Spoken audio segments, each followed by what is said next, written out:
Você acompanha agora a palestra Parábola dos Talentos, texto e contexto. Expositor Haroldo Dutra Dias, de Minas Gerais. Conferência ocorrida no dia 31 de julho de 2016, na cidade de Rondonópolis, Mato Grosso. Que todos que aqui se encontram, sejam encarnados e desencarnados, sejam bem-vindos a este dia maravilhoso que o nosso Pai Celestial tem nos concedido. Agradeçamos também a Jesus a oportunidade de podermos estar aqui reunidos para podermos estudar uma lição que o nosso querido irmão Haroldo, por bênção divinal, aqui aportou neste fim de mês de julho. Nada estava programado, ao menos pela nossa ótica. Então, vamos agradecer a Jesus pela essa oportunidade quando iremos estudar a parábola dos talentos. Quiçá delas a de maior responsabilidade a nós que nos rotulamos como espírita. Então que Jesus possa nos abençoar. Bondoso amigo Jesus, que sua paz e seu amor possa frutificar em todos os corações queridos que aqui se encontram nesta manhã maravilhosa que o nosso Pai tem nos concedido. Jesus querido, Tu sabes das nossas necessidades, das nossas fraquezas e da nossa pequenez espiritual ainda. E tudo isso é pela dureza de nossos corações. Mas quiçá, através do estudo, do aprendizado e da vivência do estudo desta manhã, possamos, ao deixar esse local, no dia de hoje, o deixemos melhores do que aqui chegamos. Por Teu amor, Senhor Jesus, nós Te rogamos que permaneça com todos, não somente hoje, mas sempre. Seja bem-vindo, Haroldo.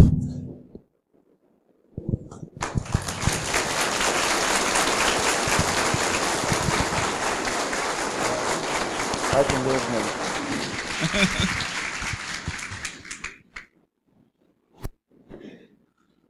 Caros amigos, bom dia para todos. É com muita alegria que eu venho ao Mato Grosso. Mas antes eu queria agradecer a presença de todos aqui, em especial daqueles que estão no outro auditório, que estão assistindo apenas por telão, dizer a eles que espiritualmente nós estamos todos juntos. Estamos conectados. Muitos viajaram centenas de quilômetros para estarem aqui, e nós acreditamos que tudo isso tem um único propósito. Humberto de Campos, pela psicografia de Chico Xavier, nos diz de uma história linda em que o apóstolo Levi, que é o evangelista Mateus, pergunta ao mestre se ele desejava que escrevesse alguma coisa. E Jesus, sempre reticente, porque preferia que os seus ensinos estivessem gravados no coração de cada um de nós, acaba consentindo que ele anotasse e escrevesse algo, e diz a ele que toda vez que sentíssemos saudade ou vontade de estar com o mestre, toda vez que tivéssemos necessidade de algum contato com a sua influência espiritual, que nós procurássemos os seus escritos, as suas memórias, as suas palavras. E nós estamos aqui nesse momento reunidos, todos nós, em busca dessa sintonia com o Mestre, com o nosso guia, nosso governador espiritual, para recolher dele não apenas o ensino escrito, mas a vibração espiritual que ficou impregnada nas palavras transmitidas pelos seus apóstolos. Quero agradecer aos amigos que organizaram, que assumiram a responsabilidade pelo evento, Dr. Paulo, Dr. Sari, amigos, obrigado pela generosidade e disponibilidade deles, ao grupo de canto, que encantou a todos, especialmente a mim nessa música Simão Pedro, muito bem cantada, então de parabéns, né? Quero agradecer aos meus anfitriões Jean e Brígida, amigos do coração, que me receberam com toda a generosidade, né? E também a minha família, né? João Gabriel, Clarissa, Lívia, Gesiane e Luiz, que estão me acompanhando. Né? O tema de hoje está no capítulo 25, versículos 14 em diante do Evangelho de Mateus. E como o título da nossa reflexão da manhã é Parábola dos Talentos, texto e contexto, nós precisamos situar esse ensino de Jesus dentro do contexto geral do Evangelho de Mateus. O capítulo 25 é aquele que integra o que nós conhecemos como sermão profético. Isso é importante refletir. A parábola dos talentos segue a parábola das 10 virgens. E ela está no sermão profético. Portanto, a parábola dos talentos fala sobre a transição planetária. A parábola dos talentos é uma fala firme, enérgica, mas ao mesmo tempo proativa, do Cristo para os corações que estão agora atravessando a transição planetária. Para os espíritos que estão presenciando e ombreando com toda a soma de dificuldades e desafios que o mundo atual propõe a cada um de nós.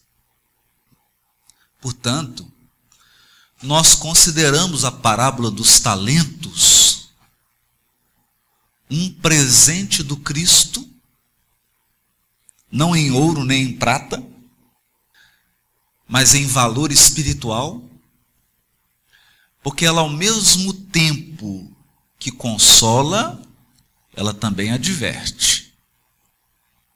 Ela também aponta caminhos e principalmente ela estabelece um padrão de atitude espiritual perante a vida. Atitude espiritual perante a vida. Então nós podemos dizer que estamos diante de uma dupla de parábolas. Na narrativa de Mateus, que reúne esses ensinos de Jesus, não de uma maneira proposital, e nós precisamos considerar o nível espiritual de inspiração que cercou um evangelista quando ele produziu esse texto, o amparo espiritual de um evangelista, quando ele reúne e coloca lado a lado a parábola das 10 virgens e a parábola dos talentos, o simples fato de colocar uma ao lado da outra já constitui a primeira lição da manhã. A primeira lição. Jesus falava por parábolas. E aqui começa o nosso aprendizado. Falava por parábolas, porque nenhuma luz que realmente deseja iluminar pode ofuscar. Esse é o primeiro ponto.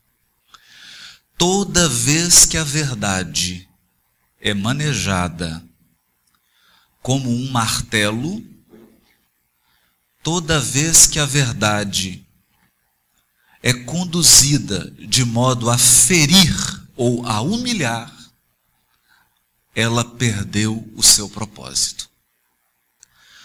Talvez Mahatma Gandhi tenha expressado isso com palavras mais poéticas. Uma das árvores características da região de Gandhi é o pessegueiro. E antes da árvore dar os pêssegos, ela dá uma flor muito delicada e muito bonita. O que levou Gandhi a dizer: a verdade é dura, resistente como o diamante, mas delicada como a flor do pessegueiro. Jesus não deixa de apontar os caminhos do futuro, mas o faz através da parábola. A parábola, então, é como a luz da lua. É uma luz refletida. Ela ilumina sem violentar. Ilumina, mas respeita a posição evolutiva de cada qual. E passados 2000 anos, nós, espíritos imortais, que já estávamos em jornada evolutiva na época do Cristo, estamos aqui agora reunidos para entender a parábola que foi dita há 2000 anos. Isso é a parábola. Porque a parábola não é apenas para o encarnado, a parábola é para o espírito imortal. E daqui 2000 anos nós vamos estar reunidos de novo. Não sei se serei eu o palestrante, mas estaremos reunidos de novo estudando a parábola dos talentos. E aquilo que nós não somos capazes de apreender hoje, daqui 2000 anos seremos. A parábola não é apenas um artifício de linguagem. Ela é uma técnica pedagógica do espírito imortal. Ela é como se fosse um saco de sementes. Você pode até contar as sementes, mas ninguém é capaz de prever quantos frutos essas sementes darão. Assim são as parábolas do Cristo. Elas foram feitas para frutificarem. Outro aspecto das parábolas do Cristo: desde a formação do nosso orbe, é o que nos conta o benfeitor Emmanuel na obra A Caminho da Luz. O Cristo vem presidindo a evolução planetária. Quase 5 bilhões de anos. E ele já era um Cristo. Portanto, quando Jesus profere uma parábola, ele está condensando bilhões de anos de evolução espiritual. Hoje, grandes empresários, grandes produtores, costumam investir vultuosas somas em dinheiro para buscar uma consultoria. Alguém que tenha uma experiência para transmitir. E na maioria das vezes essa consultoria muda os rumos do empreendimento. Profissionaliza, aperfeiçoa, evita gastos, evita o desperdício, evita rotinas repetitivas e acaba trazendo eficiência e eficácia. E é nesse sentido que deveríamos olhar para as parábolas de Jesus. Elas são uma consultoria gratuita de um Cristo. Elas refletem bilhões e bilhões de anos de evolução. E mais que isso. O Cristo é aquele irmão do nosso coração, aquele irmão mais velho que todos temos, que já se encontra em plena comunhão com Deus. Portanto, quando Jesus fala, ele é um instrumento do Criador para os nossos corações. Isso também deve ser analisado, deve ser considerado quando nos aproximamos de uma parábola. Então nós rogamos nesse momento o envolvimento e amparo da esfera superior, dos amigos espirituais que dirigem o movimento espírita do Mato Grosso, especialmente dessa cidade que nos acolhe, Rondonópolis, para que todos nós aqui possamos entrar em conexão com as linhas espirituais que culminam em Jesus. Porque não viemos aqui falar da nossa experiência pessoal. Viemos aqui mergulhar e fazer uma jornada de apreensão da experiência do Cristo. Porque só Ele tem amplitude espiritual suficiente para orientar o mundo individual de cada um de nós. Nenhum de nós aqui que está ainda em jornada é capaz de orientar com segurança o outro. Mas o Cristo da sua posição espiritual já possui uma soma de experiência suficiente para abarcar e ultrapassar as nossas experiências individuais. Portanto, nós estamos, de fato, tendo uma grande oportunidade de aproveitar aquilo que o mundo espiritual projetou e planejou para cada um de nós. O que diz a parábola dos talentos? Ela diz assim: quando Jesus começa a falar daqueles últimos dias, na sua linguagem metafórica, porque ao falar de últimos dias, Jesus não se referia a catástrofes que pudessem afetar o orbe físico. Até porque tudo que é material está em constante transformação. E a lei de destruição opera a renovação dos mundos. Não há nenhum orbe físico que dure para sempre. De fato, não há nada material que dure ou que permaneça imutável. Toda vez que eu esqueço disso, eu vou para a frente do espelho. Porque à medida que o tempo passa, a gente vai percebendo a lei de destruição atuando em nós. Lei de destruição que tem o propósito de renovação. Nada que é material permanece imutável. De modo que não é dessa transformação que Jesus fala no sermão profético. Quando ele se refere aos últimos dias, está apontando para o fim de um ciclo evolutivo espiritual. O final de um período evolutivo. Apontando para uma nova era. Um novo dia da humanidade. Um dia, uma manhã, um alvorecer, em que as criaturas estariam de posse do seu patrimônio espiritual. Um alvorecer em que cada um de nós teria construído dentro, não fora, dentro, o tão sonhado reino de Deus. É essa fala do sermão profético. Mas, evidentemente, ninguém atinge um propósito sem passar pelo tempo da disciplina. Ninguém alcança destreza, perícia, sem passar pelo tempo dos apuros, da dificuldade e dos enganos. Por essa razão, o sermão profético faz referência à transição. Muitos se espantam e questionam que rumos está tomando o mundo em que vivemos.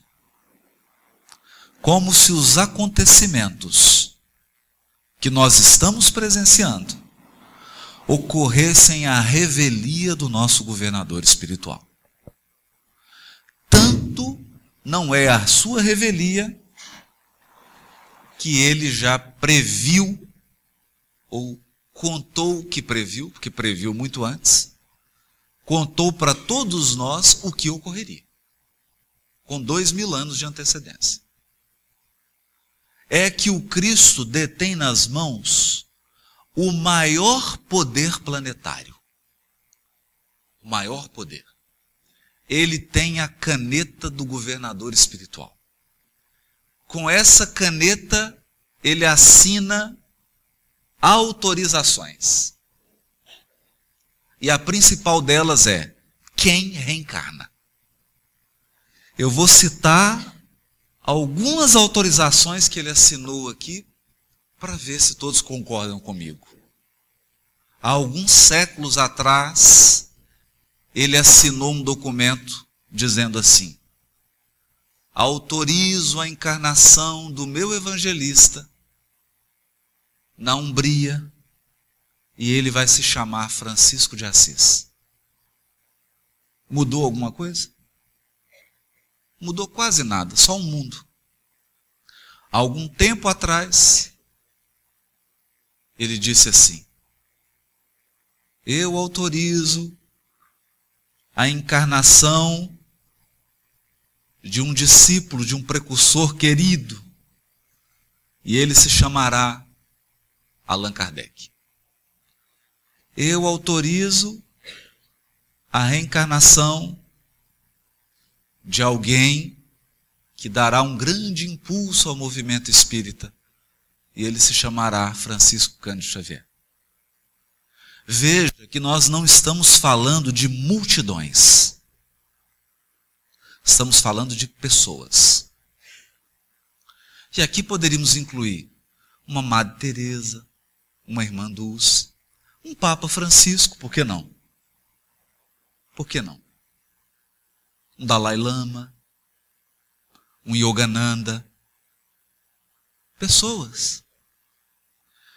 E a parábola dos talentos fala sobre isso. A parábola dos talentos, antes de lê-la, ela diz assim: um proprietário se referindo à transição. Então é como se Jesus resumisse a transição. O que será a transição planetária? Será semelhante a... Essa é que é a parábola. O que será a transição planetária? A transição planetária será semelhante a... E aí começa a parábola. Será como um homem que, ausentando-se do seu país, chamou seus próprios servos e entregou-lhes seus bens. A um deu 5 talentos, a outro 2, e a outro 1. A cada um segundo sua própria capacidade. E ausentando-se do seu país imediatamente, tendo partido, o que recebera 5 talentos trabalhou com eles e ganhou outros 5. Do mesmo modo, o que ganhou 2, o que recebeu 2, ganhou outros 2. Porém, o que recebera 1, cavou na terra e escondeu a prata do seu senhor. Muito tempo depois vem o senhor daqueles servos e ajusta conta com eles. Aproximando-se do que recebera 5 talentos, trouxe-lhe outros 5, dizendo: Senhor, 5 talentos me entregaste. Vê, ganhei outros 5. Disse-lhe o seu senhor: servo bom e fiel, foste fiel sobre pouco, sobre muito te constituirei. Entra na alegria do teu senhor. Aproximando-se também o que recebera 2 talentos, disse: 2 talentos me entregaste. Vê, ganhei outros 2. Disse-lhe o seu senhor: excelente, servo bom e fiel, foste fiel sobre pouco, sobre muito te constituirei. Entra na alegria do teu senhor. Mas aproximando-se também do que tinha recebido 1 talento, disse: Senhor, soube que és um homem duro, que ceifas onde não semeaste e que recolhes onde não espalhaste. Temendo, fui e escondi o teu talento na terra. Vê, tens o que é teu. Em resposta, o seu senhor lhe disse: servo mau e preguiçoso. Sabias que ceifo onde não semeei e recolho onde não espalhei. Portanto, devias ter entregado as minhas pratas aos banqueiros, e quando eu viesse, receberia o que é meu com juros. Tirai, portanto, dele o talento, e dai ao que tem 10 talentos. Pois a todo aquele que tem, será dado, e terá abundância, mas daquele que não tem, até o que tem será tirado. Lançai o servo inútil na treva exterior. Ali haverá pranto e ranger de dente. As parábolas de Jesus têm uma fala dura. É uma história antiga, por uma linguagem antiga. Então ela é bem concisa e bem dura. Mas tem coisas maravilhosas. Vamos lá. Se fala da transição planetária, porque é disso que o Cristo está dizendo, do sermão profético. A primeira parábola foi das 10 virgens. E qual é o universo da primeira parábola? O casamento, a união, o afeto, o sentimento. E o que a parábola propõe? Vigilância e expectativa. A parábola das 10 virgens quer dizer: mantenha na intimidade do teu coração, conserva o teu sentimento no clima da vigilância e da expectativa. Porque não é você que coordena os destinos do mundo. Não é você que planeja. Você faz parte do planejamento. Por outro lado, se você não tiver uma ligação afetiva com o conteúdo do Cristo, você não consegue esperar. Só espera quem confia. E mais, só espera quem se entrega. Porque quem não se entregou afetivamente não espera. Esse é o ponto. Não é? Então, a primeira parábola tem esse recado. A segunda parábola faz o contraponto, o contrapeso. Não basta ser vigilante e esperar. Não basta ter um afeto, uma confiança. É preciso ter dínamo. É isso mesmo.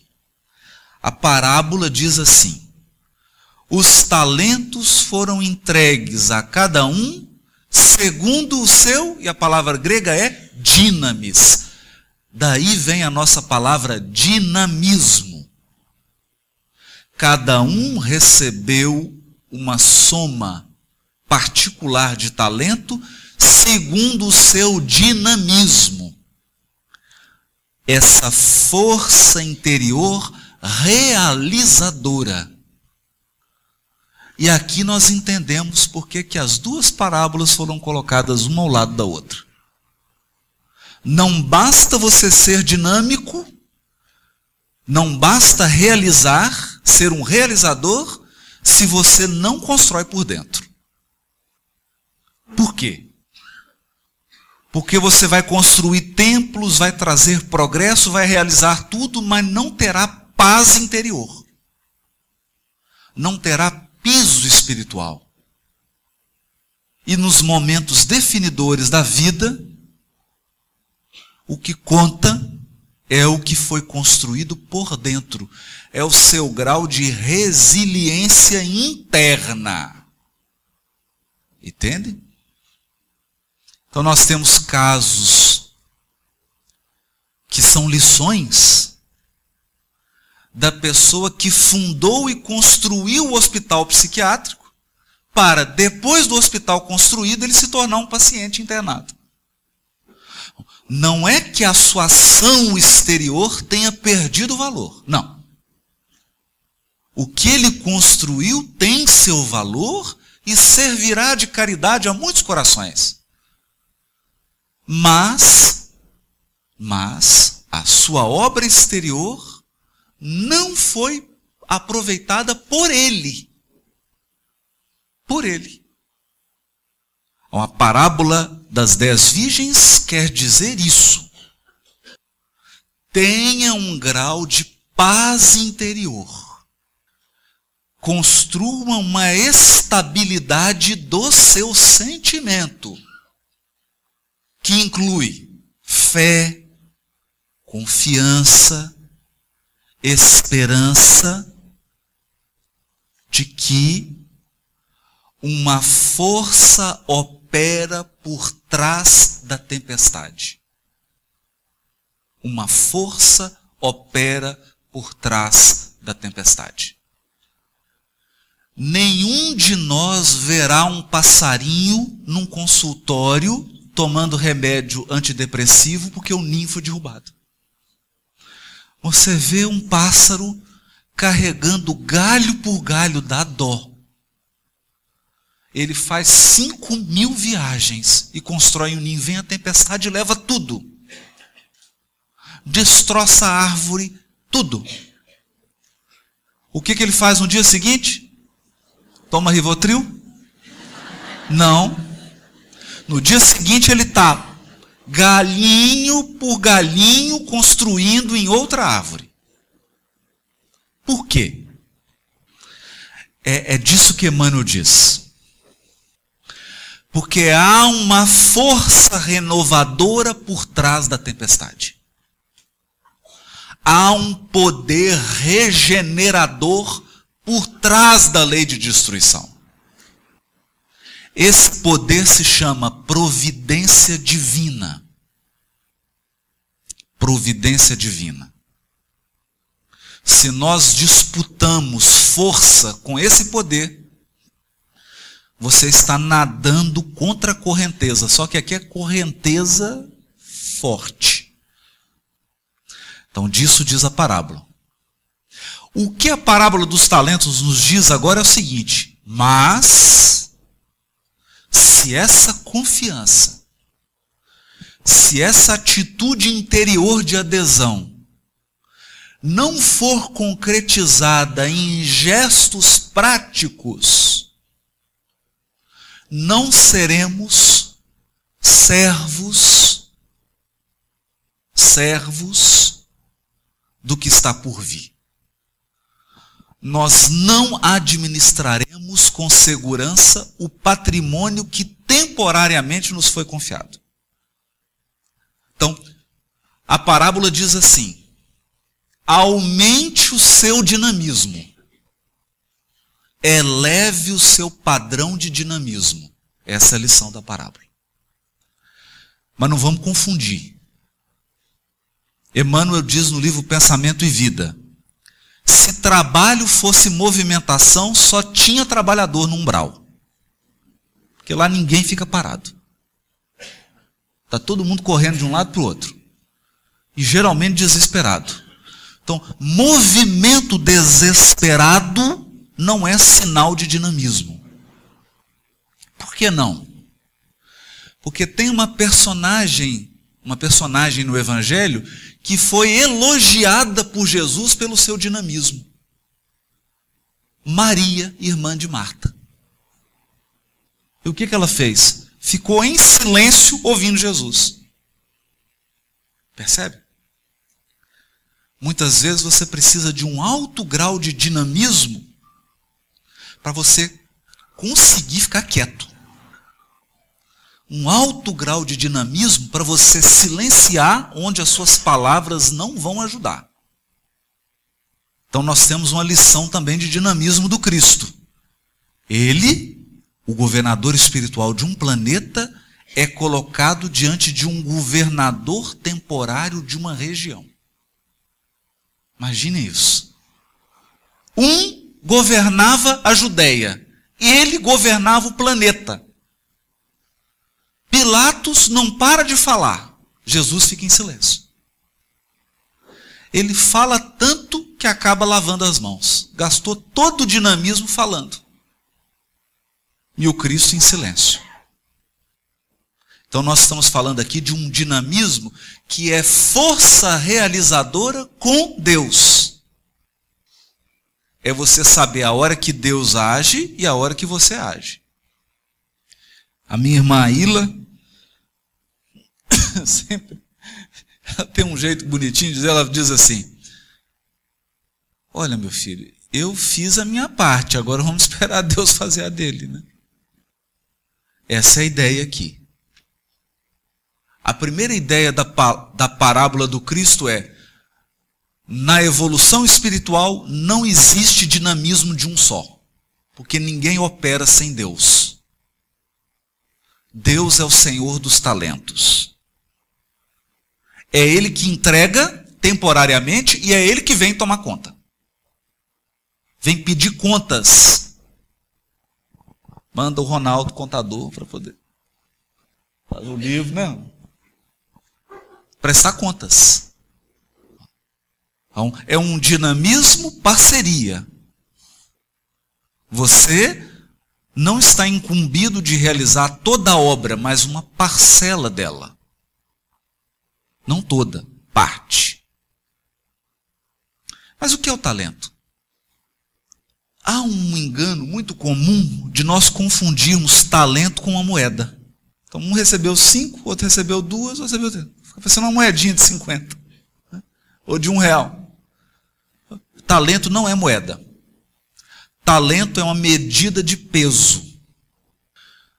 Na Babilônia, nós tínhamos 2 tipos de talento, ou kiklos. Por quê? Porque eu vou fazer uma analogia daqui a pouquinho. Nós temos também esse tipo de medida hoje, até hoje. Era um pedaço de metal precioso em forma de roda.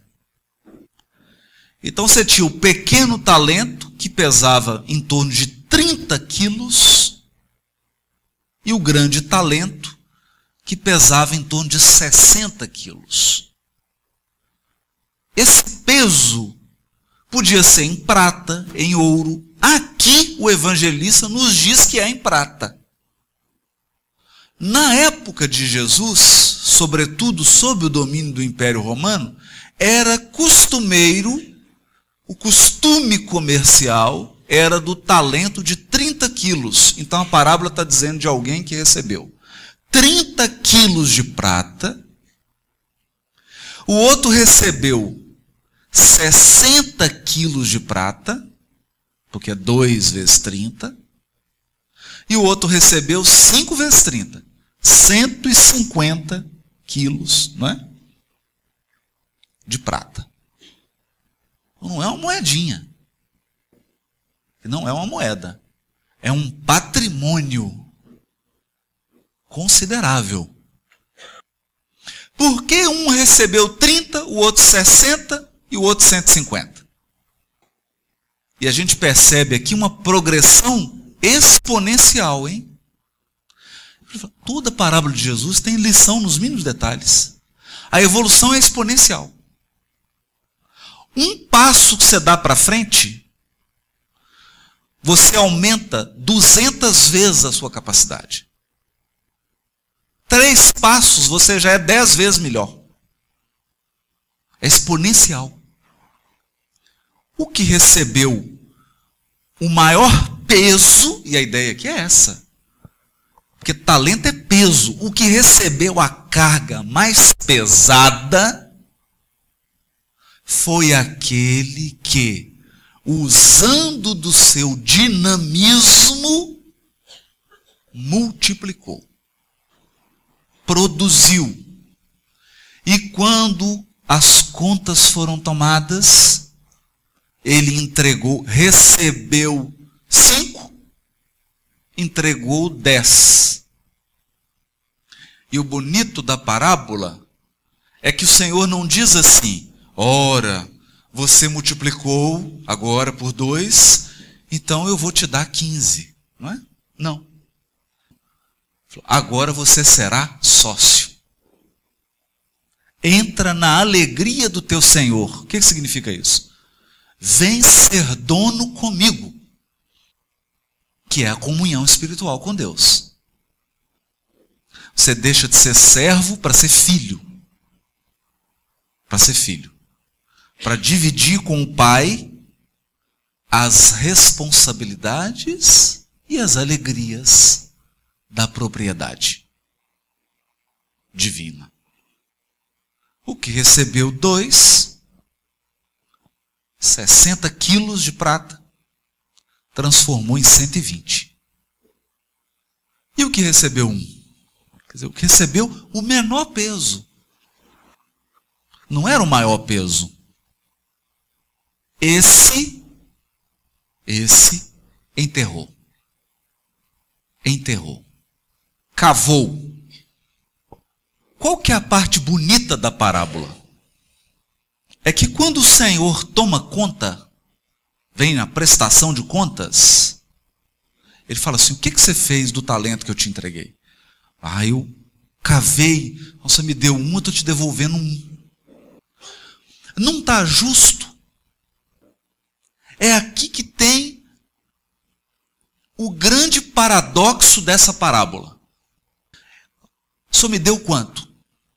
O senhor me deu 1 talento, não foi? 30 quilos de prata? Está aqui seus 30 quilos, eu não gastei nada. Eu estou te devolvendo o que o senhor me deu, não dá justo? Parece estar justo.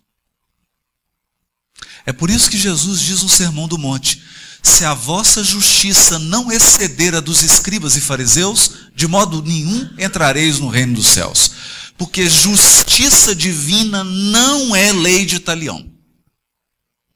Não é lei de talião. Então essa é a lei do egoísta. Eu só te dou o que você me deu. Esse é o padrão do egoísmo. Eu dou exatamente na medida que eu recebo. E é por isso que nós vivemos num mundo de expiação e prova. Porque 99,9% de nós acha que justiça é dar o que recebeu. Agora a cabeça fecha, né? Meu Deus, o que ele está dizendo? Vamos raciocinar então. Você entra numa casinha aqui bonita e vê um pé de couve maravilhoso. Aquelas folhas bonitas. Aí pensa na couve, mineiro logo já pensa no torresmo. Couve, torresmo, feijão tropeiro, né? Já associa. Mas você fica naquela couve, aquelas folhas bonitas, você fala: ô, fulano, tem como você me dar uma muda dessa couve? Não, né? Tem, claro. Vem cá, vou pegar para você. Eu te pego uma muda pequenininha, não é? A muda da couve. E você planta. O que acontece? Dá uma folha de couve, não é isso? É assim? Então se eu perguntar... se você perguntar assim: fulano, essa muda de couve aqui vai dar quantas folhas? Ele fala: não sei. Mas você não sabe. Então tá. Te dá uma muda de laranja, de pé de laranja. Aí você planta. Vai dar quantas laranjas? Fulano, quantas laranjas vão dar aqui? Não sabe. Você não sabe. Por quê? Porque a lógica do amor é a lógica da multiplicação, não da retribuição. A lógica do amor é: você estendeu a mão uma vez, 100 vezes as mãos serão estendidas para você. Portanto, quem faz conta saiu da contabilidade divina. É o escriba e fariseu. Porque ele está medindo. E Deus é incomensurável. É incomensurável. Isso ocorre no bem e no mal, hein? No bem e no mal. Eu me recordo da experiência quando eu fui juiz de infância e juventude. Chegou um adolescente pela primeira vez.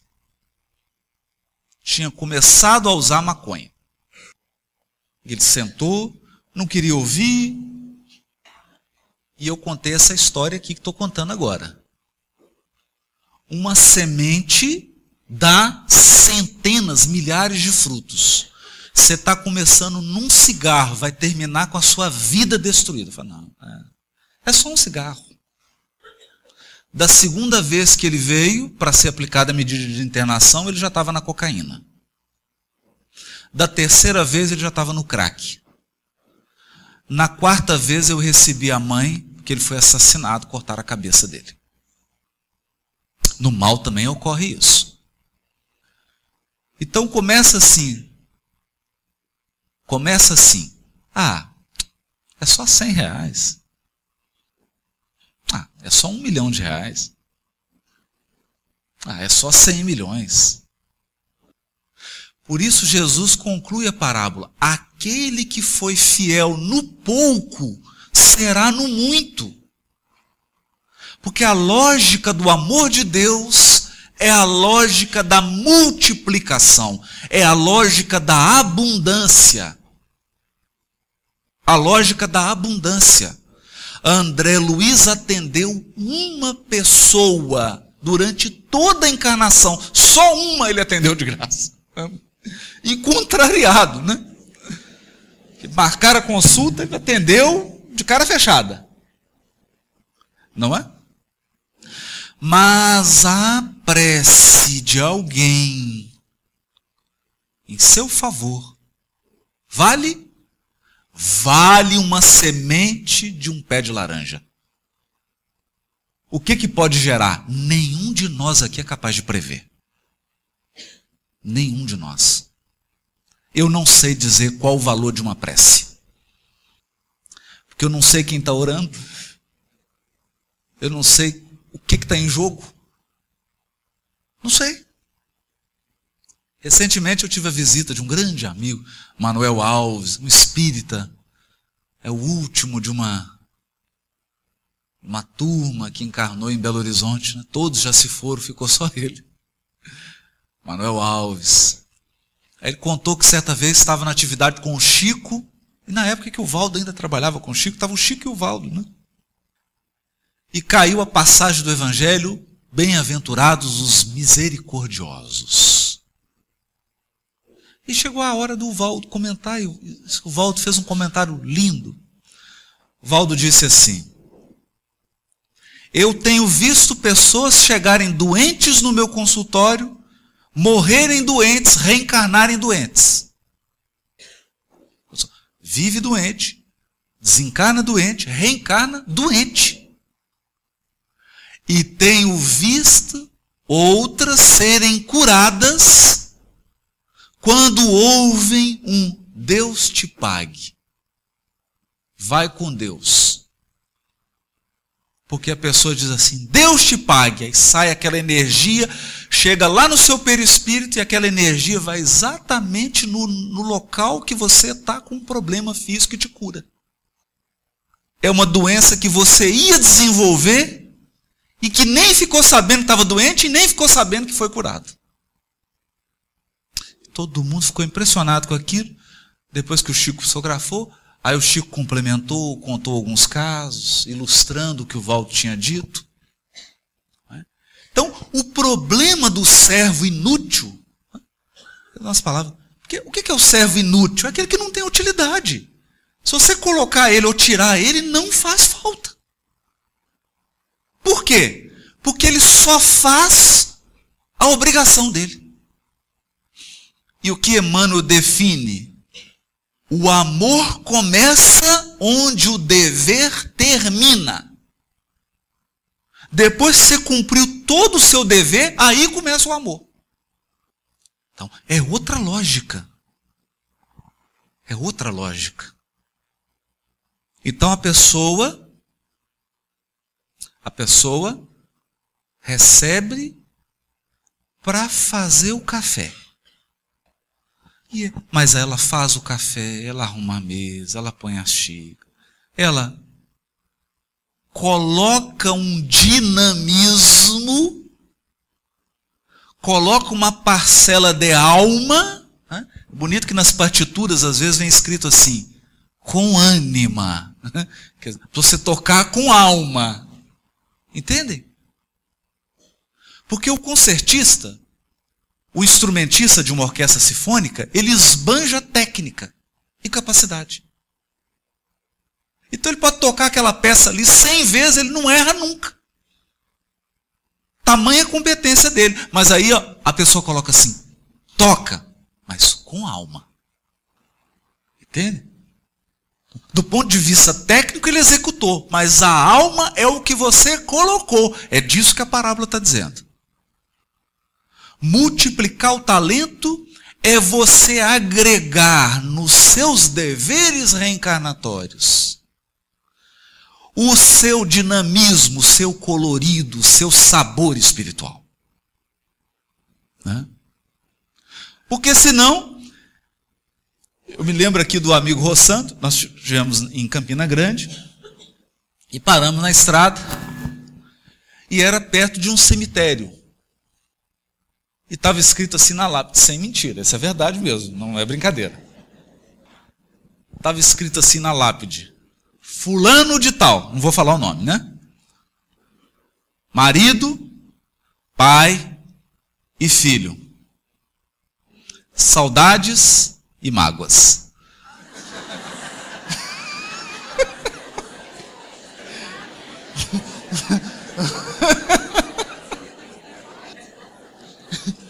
Eu olhei aquilo, falei, meu Deus,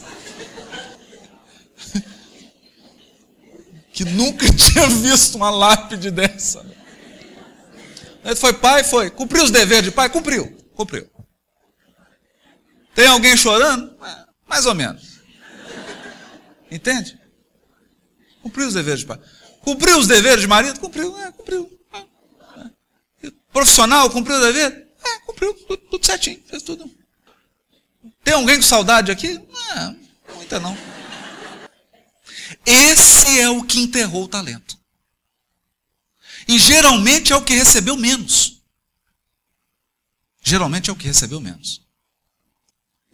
Outro dia eu conversava com um amigo, o Vicente, e fiquei constrangido com essa conversa dele, sabe? Porque a gente conversava sobre o Chico e falou assim, Haroldo, tem uma coisa no Chico que é constrangedora, né? Como é que ele fez tanto com tão pouco? Eu fiquei pensando naquilo. Porque a parábola dos talentos, ela está dizendo uma coisa, e aqui eu vou dizer, né, que é dura. Ela está dizendo assim, ei, espíritas do Brasil, eu, Jesus, o governador espiritual do orbe, não estou contando com vocês para resolver nada. A minha turma que vai resolver ainda está por vir. Eu estou pedindo para vocês tomarem conta enquanto eu preparo. Se você estudar a tradição do povo hebreu, eles dizem assim, virá uma era messiânica, em que o mundo será invadido pela paz, pela fraternidade e pela luz. Se você olhar na religião muçulmana, fala de um novo alvorecer, de um novo dia, de bênção de Alá. Todas as religiões falam desse dia. Todas. Então, nós estamos aqui segurando o microfone. Eu quero ver a hora que começar a reencarnar Francisco de Assis e outros. Nós vamos fazer o quê? O que nós vamos fazer? O que está na parábola dos talentos. Nós vamos agora aplicar o nosso dinamismo para preparar. Porque os problemas da transição planetária não serão solucionados por nós. mas eles não serão solucionados sem nós. Por quê? Porque parte do problema somos nós. Entende? Então você fala assim, Jesus, como que nós vamos resolver esses problemas do mundo? Aí Jesus fala assim, problema, meu filho, vem cá. Você é parte do problema. Então nós estamos aqui multiplicando com o nosso dinamismo os talentos, o peso que recebemos. Está todo mundo curioso, mas que talento é esse? Calma, vamos ler a mensagem de Emmanuel aqui. Está no Livro da Esperança, definindo o que são os talentos.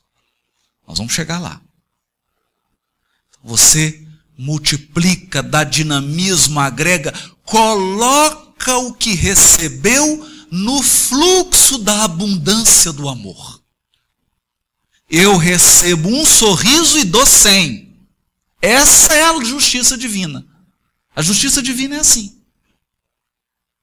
Você recebeu uma ajuda, então você precisa ajudar 100. Porque é a lógica da multiplicação. Então contávamos desse amigo que dizia, como que o Chico fez tão pouco? Vamos avaliar uma situação. Se nós examinarmos as mais de 400 obras do Chico, não fica difícil perceber que aquelas de maior densidade, inclusive de tamanho, densidade literária, são as primeiras 150. 100, 150. A série André Luiz, os romances de Emmanuel, a série Caminho, Verdade e Vida, né? A série Fonte Viva, né? Que são os comentários do Evangelho. Aquele peso, né? Que você coloca isso em cima da mesa, pesa milhares de toneladas espiritual. Como que o Chico recebeu isso? Foi assim. Ele era um servidor que recebia um salário mínimo. A mãe desencarnou, ficou o pai com aquele tanto de filho. Enquanto ele estava no auge das atividades, psicografando há 2000 anos Paulo Estevão, quem o ajudava era seu irmão André. O André Luiz. Era o irmão do Chico, chamava André Luiz. Quando o espírito entrou e foi digitar a série, ele falou, mas como é que o senhor vai chamar? Que tinha dado problema com o Humberto de Campos, né? Ele falou assim, como é que é o nome desse rapaz aí? Esse é o André Luiz, meu irmão, então vamos chamar André Luiz. O André o auxiliava. O que aconteceu? Nesse período em que o Chico recebia essas obras, o André Luiz desencarnou, a esposa do André Luiz foi internada no hospital psiquiátrico e deixou um filho com paralisia cerebral para o Chico cuidar. Porque afinal de contas ele estava com pouca coisa, né? Então, ele trabalhava 8 horas, psicografava 8 horas por dia, atendia umas 2, 3 mil pessoas por dia, tinha uma criança com paralisia cerebral para cuidar e cuidava das outras 6, 7 irmãs. Coisa. Então, quando nós encaramos nessa perspectiva, quando a gente olha dessa perspectiva, muda o nosso olhar. Quando você muda o seu olhar para a vida muda com você. Porque a vida estabelece uma dança com você que é a que você quer dançar.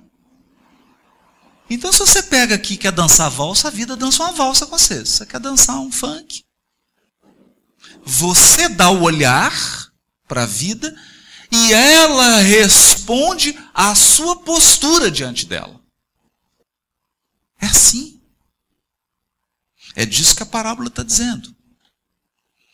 Então, para que nós tenhamos agora uma amplitude com relação aos talentos, vamos examinar uma mensagem de Emmanuel. Essa mensagem está no capítulo 41 de um livro chamado O Livro da Esperança. ditado pelo Espírito Emmanuel, psicografado por Francisco Cândido Xavier. A mensagem se chama concessões. Concessões. É a parábola dos talentos. Porque os talentos também são concessões. Eles não são propriedade. São concessões. E é um comentário do versículo 42 do capítulo 5 de Mateus, Sermão da Montanha, quando Jesus diz assim: dá ao que te pede, e não dês as costas ao que deseja tomar-te um empréstimo. Olha isso.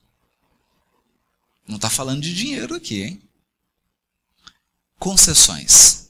Emmanuel diz assim: enquanto podes agir no corpo terrestre, medita de quando em quando naqueles que largaram, sob regime de compulsória, os talentos que o mundo lhes confiou. Eu vou ler cada parágrafo e comentar rapidinho. Na nossa área aqui, né, doutor Sari, doutor Paulo, na minha, existe a aposentadoria compulsória. Você não quer sair de jeito nenhum. Da idade você é expulso. Essa é a compulsória. Porque você vai ficando, né, doutor Sari? Não é, doutor Paulo? Vai ficando, vai ficando. E se deixar, a pessoa não sai mais não. Fica 3 encarnações lá no cargo. Então vem a expulsória. Você é expulso. Faz o aniversário hoje, amanhã você está fora, foi demitido. Brincadeira, né? Foi aposentado. Aqui também. Emmanuel está falando do regime de compulsória.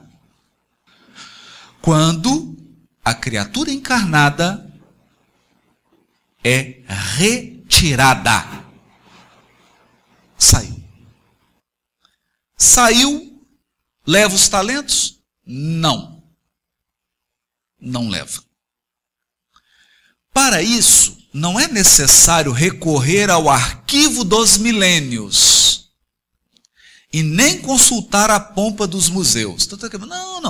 Não estou falando de faraó, não estou falando de general, não precisa ir no museu, consultar o Google, não. Alinha na memória os que viste partir nos últimos 20 anos. Pensa nas pessoas que desencarnaram nos últimos 20 anos.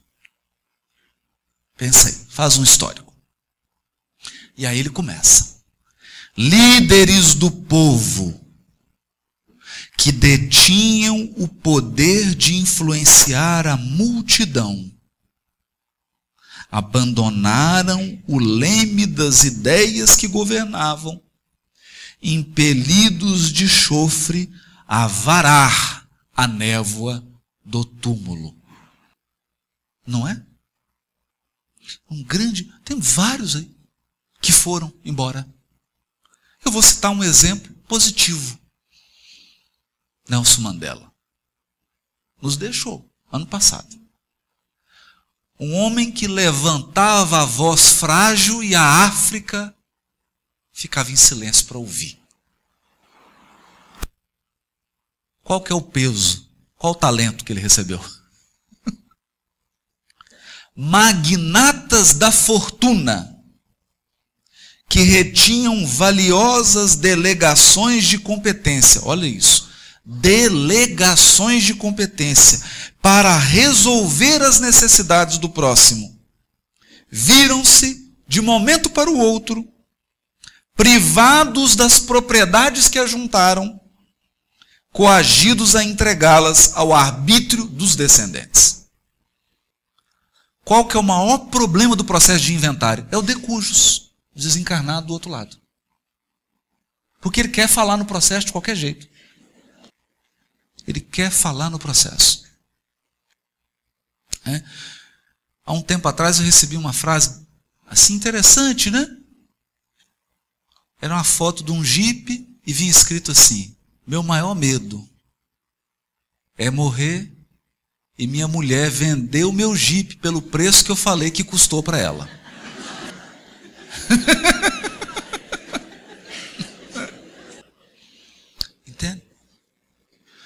Fala assim, patrimônio, 3 bilhões de dólares. E quando você morre, qual que é o seu patrimônio? 0. E o que acontece com o seu patrimônio? É dividido, a sua revelia. Mas o importante não é isso, que isso nós sabemos.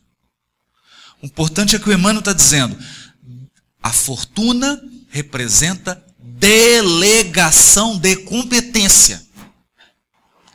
Deus vai agir para atender as necessidades. Então ele elege alguns para concentrar a fortuna. Mas você vai pensar assim, puxa, está elegendo mal, hein? Recebeu para multiplicar. Entenderam multiplicar? Não é multiplicar a fortuna para ele. É multiplicar o progresso. Então quem recebe poder político é para quê? É para multiplicar a paz do povo. E vai responder por esse peso recebido. E aí nós podemos pensar, mas está todo mundo exercendo mal. Recebendo autoridade está usando mal. O que recebe a fortuna está usando mal. Sim, mas esses que estão recebendo agora é como na parábola dos talentos. É provisório, porque quem vai administrar mesmo ainda não chegou. É o que nos diz a parábola. Missionários de diferentes climas religiosos, que mantinham a possibilidade de consolar e instruir, desceram precipitadamente das galerias de autoridade em que traçavam princípios para as estradas alheias. Criadores do pensamento que sustinham a prerrogativa de impressionar pessoas através do verbo falado ou escrito, tiveram de súbito a palavra caçada pela desencarnação ou pela afasia. Muitas vezes no exato momento em que mais desejavam comandar a oratória ou o cérebro lúcido. Pensa neles, em todos esses aqui, os beneficiários das concessões divinas que te precederam na morte. Te precederam. Emmanuel fala bonito, né? Te precederam é mais ou menos assim, o próximo. O próximo é você. Né? E faze hoje algo melhor que ontem. Nos domínios do bem, para que o bem te favoreça. Não apenas os dons da inteligência, mas também os dons do corpo físico, as vantagens diversas, os patrimônios afetivos e até mesmo as dores. Até mesmo as dores que te povoam as horas são recursos de que te aproprias na terra com permissão do Senhor para investi-los na construção da própria felicidade. As leis que vigem no plano físico são fundamentalmente as mesmas que orientam as criaturas no plano espiritual. É por isso que Jesus conta a parábola do talento, que são comerciantes. Você fala, não é possível, mas Jesus usa uns símbolos tão impuros. Não tem nada impuro, a não ser a nossa mente. A mesma lei que rege o comércio aqui, são as leis espirituais, são fundamentalmente as mesmas. É por isso que nós estamos aqui encarnados, plantando couve, bananeira, fazendo comércio, para aprender os princípios da lei divina, que são os mesmos. Os mesmos. Um empréstimo fala sempre da generosidade do credor que o concede.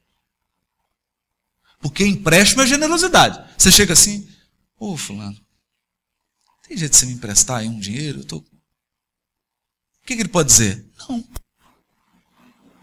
Não. Empréstimo fala da generosidade do credor.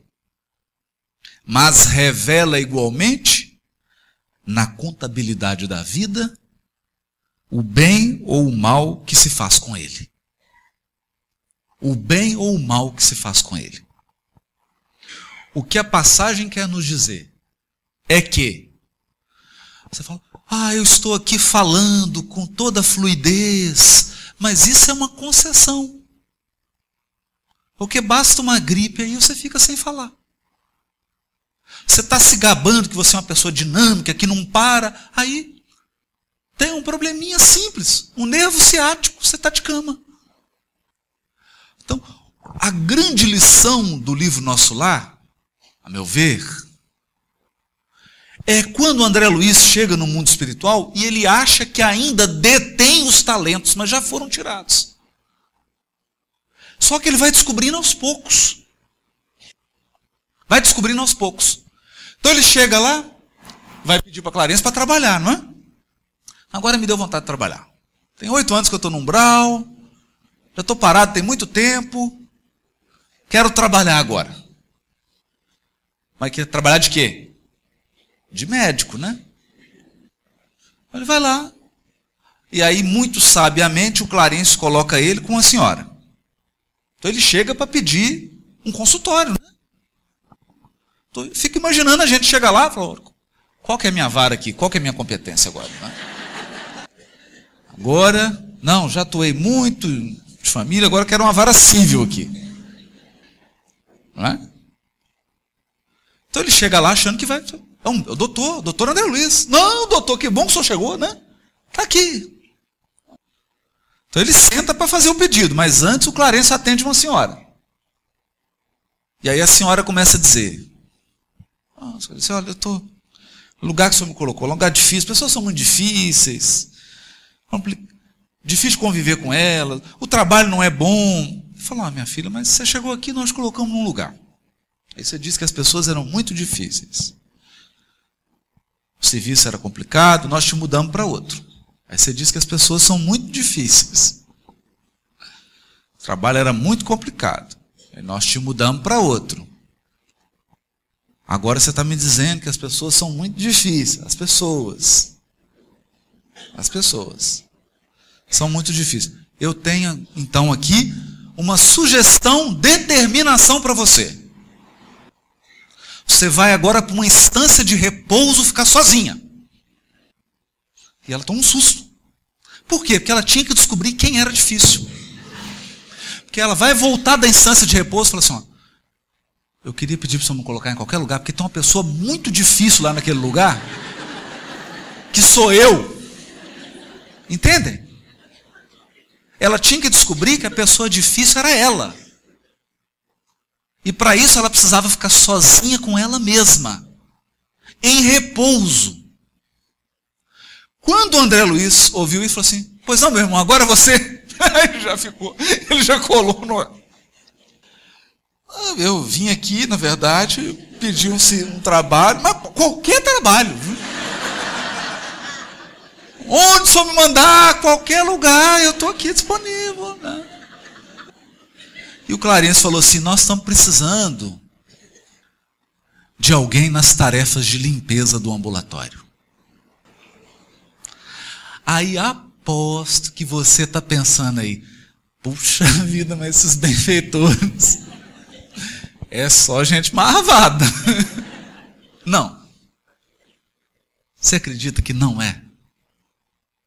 Vai ouvindo a história. Vai ouvindo a história. Porque o problema das histórias é para onde você está olhando. Para onde você está olhando.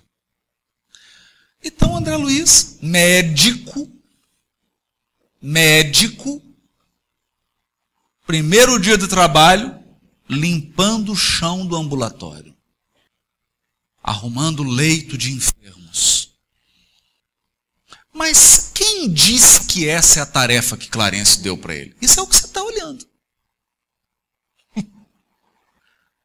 Esse é o embrulho. Esse é o embrulho. É o papel de presente. Enquanto ele estava lá, chegava um médico, que era uma pessoa sensacional, e ele estava ali ouvindo o atendimento, convivendo com os enfermeiros, olhando tudo, observando a reação do doente, porque essa era a atividade. Limpar ali e arrumar era só o pretexto que Clarencio arrumou para ele se transformar num residente de medicina. Só que ele não sabia. Ele estava ali aprendendo. Mas para onde você está olhando? Então ele está limpando e conhece uma enfermeira chamada Narcisa. São essas coisas que Deus faz na vida da gente. Vai fazendo amizade com a Narcisa, e aqui. Porque a maior dificuldade de André Luiz era entender que a reencarnação é o final da parábola. A desencarnação, melhor dizendo, é o final da parábola. Quando você desencarna, você passa primeiro, não pelo setor de pessoal, mas pelo setor da contabilidade. É a prestação de contas. Por isso Emmanuel diz, a mão niveladora da morte nivela todos nós. Acontece que ele, olha, perdi meu título de médico. Prossegue. Perdi meu patrimônio. Perdeu. Prossegue. Perdi meu corpo. Os botox todos. 1.500 horas de academia. Foram-se embora. Perdeu tudo. Mas ele ainda dizia assim, eu preciso visitar a minha mulher, a minha esposa, os meus filhos. E aí o Clarencio nasceu e falou, não, olha, depois a gente vai. Vamos esperar um clima mais ameno, está muito quente no Rio agora. O calor no Rio de janeiro. Muito quente. Vai trabalhando, vai se preparando, até que ele falou, olha, agora chega, pode ir, André. Pode ir. Quando ele entra dentro da casa, o que ele percebeu? Ele não era mais o esposo. Não era. Tinha outro. A vida seguiu. E agora dentro da casa dele, e aí então ele percebeu que até mesmo os laços de afeto são talentos que Deus nos concede temporariamente. Porque Deus é o Senhor dos destinos. Então alguém que está do seu lado agora, o Senhor dos destinos pode enviar para outro lado. Nessa hora, o atual marido da ex-esposa dele, né? Que agora era ex, né? Estava doente. André Luiz se perturba. Se perturba completamente. Ele perde. Por um triz, a vontade dele era de ser obsessor. Tá desencarnando? Peraí. Deixa comigo. Agora vai desencarnar rápido. Deixa comigo. Então ele sai para tomar um ar. Sai apavorado para tomar um ar. Dá um desespero nele, porque era a experiência que ele não estava muito preparado e que Clarencio adiava até que ele tivesse um pouco de energia. Ele pensa na Narcisa. Bastou ele pensar na Narcisa, ela simplesmente aparece como uma estrela na frente dele. E aí ele vai igual uma criança, se joga nos braços dela, chorando, e ela fala, André, nós precisamos socorrer o nosso irmão. Entenda, André. É ele quem cuida dos teus filhos agora. É ele quem cuida do teu lar. Ele agora é o guardião do patrimônio que você teve temporariamente. Nós precisamos auxiliá-lo.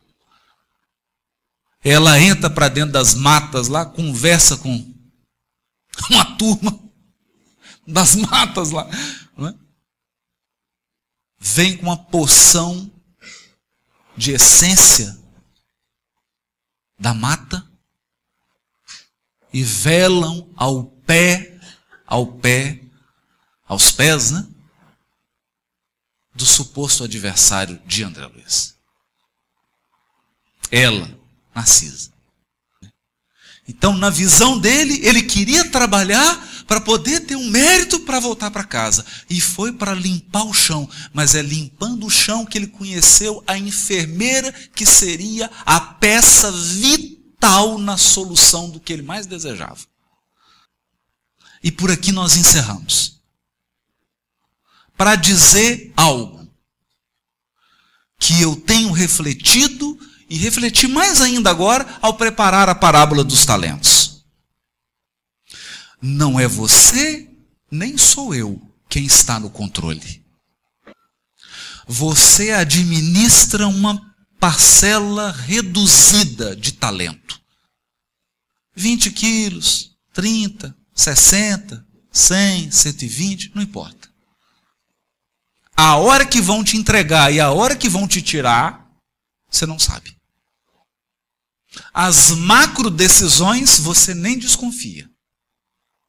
Por essa razão, nós temos que aliar as virtudes da parábola das 10 virgens, que é confiança e esperança, com o dinamismo ativo daquele que multiplica para o bem o que recebeu. Para que na sua lápide não tenha assim: saudades e mágoas. Só saudades. E para que a gente tenha uma ideia da dimensão disso, porque em qualquer nível da evolução espiritual, em qualquer nível, nós sempre somos detentores. Nós não somos os proprietários. Isso Cristo fez questão de frisar. Ele, o governador espiritual do orbe, se reúne com os apóstolos, fala para ele: vai acontecer tudo isso, o filho do homem vai ser entregue. Ele já sabia tudo. E quando Simão Pedro dá uma titubeada de medo, ele chama atenção. Ele mesmo não tinha medo. Óbvio que não. Mas antes de se entregar, porque ele se entregou, ele não foi preso. E não foi delação premiada. Ficou em silêncio. Não acusou ninguém. Não acusou ninguém. Quando Judas chega, ele fala: amigo, a que vieste? Em silêncio. Mas antes de se entregar, foi ao Monte das Oliveiras e chorou, dizendo: Pai, se possível, afasta de mim esse cálice. Qual cálice? Não sei. Não sei o que eles estavam conversando. Você sabe? Porque isso é conversa de governador espiritual do orbe com Deus. Eu não sei o que é que eles estavam conversando. De uma coisa eu tenho quase certeza absoluta: não era sobre a crucificação. Porque isso aí isso não é nada. Isso não é nada. No dia da desencarnação dela, Ivone Pereira do Amaral ligou para o presidente da FEB, não conseguiu falar, falou com uma senhora, que eu conheci ela, e disse assim: diz para o Vantuil que eu estou indo fazer uma viagem. Mas, dona Ivone, a senhora não pode viajar sozinha, deixa a gente ir com a senhora. Para onde eu vou, vocês não podem ir junto. Mas fique tranquila, porque quem vai me buscar é o doutor Bezerra de Menezes, vai ser 10h30 da noite. Vantuil chegou depois do almoço, e veio a senhora: doutor Vantuil, a dona Ivone vai viajar. Mas viajar para onde? Ela tá doendo, não pode deixar, ela sozinha, não está podendo. Ela disse que nessa ela vai sozinha. Aí ele já... Mas só pode ficar tranquilo, que ela falou que o doutor Bezerra vai buscar ela, 10h30 da noite. Falei: meu Deus do céu, Bezerra. Doutora Ivone vai desencarnar. Dona Ivone vai desencarnar. 10h30 da noite ela desencarnou. Agora, se a Ivone sabia disso, e Jesus? Então não era sobre a cruz. Sobre o que ele conversava, eu não sei. Mas não é importante saber. O mais importante é ele dando a última lição do Evangelho, dizendo: Pai, está aqui o que eu vejo. Mas você é Deus, então está nas tuas mãos, seja feita a tua vontade. Porque você governa a sua vida. Jesus governa um planeta, mas quem governa um universo infinito é Deus. A diferença é que você tem um talento, Jesus tem 100. Mas aquele que é fiel no pouco, é fiel no muito. A fidelidade é a mesma. Porque fidelidade não é quantitativo, é qualitativo. Honra não é quantitativo. Honestidade não é quantitativo, é qualitativo. Não, eu sou uma pessoa muito honesta, só roubei 3 vezes. Quer dizer, não é quantitativo, é qualitativo, é qualidade, não é quantidade. Seja feita a tua vontade. Conversaram, não sei o quê, combinaram, e ele foi, sereno. Em silêncio, até o fim.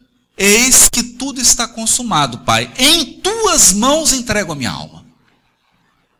Mas é o governador do orbe falando. É como Félix, né? Do livro Sexo e Destino. Está lá resolvendo, resolve daqui, resolve dali, por conta de uma personagem, uma moça ligada a ele. E resolve. E o André Luiz está impressionado, fala, meu Deus, eu estou aqui com um super-homem, não sei, resolve tudo ele resolve. Chegou para o assessor, ele conversa, está resolvido. No último momento, a moça entra numa farmácia para suicidar, pede uma receita lá que era um veneno que ela ia tomar, chega o Félix, conversa lá com o farmacêutico, ele dá uma equivocada, dá um sonífero em vez de um veneno. O André Luiz fala, nossa, é isso aí. Meu Deus, é meu ídolo. A moça toma, dorme. A hora que ela acorda, André Luiz está calmo, né? Acordou, o Félix vai resolver tudo. A moça vai atravessar a rua e é atropelada. André Luiz olha para o Félix está pálido. Ele fala assim, mas e agora? Agora nós vamos orar, André Luiz. Agora nós vamos orar. Mas por que o senhor não sabe? Agora saiu fora da nossa competência. Eu não sei o que vai acontecer agora. E é o auge do livro, porque tudo se resolve sem que o Félix saiba como. Então você acha que é ele que está resolvendo, até Deus tomar o caso. Essa é a parábola dos talentos. Usa o seu dinamismo, multiplica os bens da vida.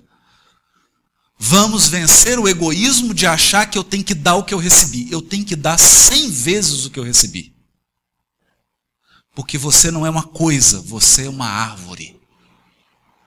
Você é a bênção da multiplicação nas mãos de Deus. Mas não se esqueça. Aquele que concede é aquele que pede de volta. Embora pareça assustador, é muito mais leve. Porque nós estamos aqui para servir, não para ser donos. Muito obrigado.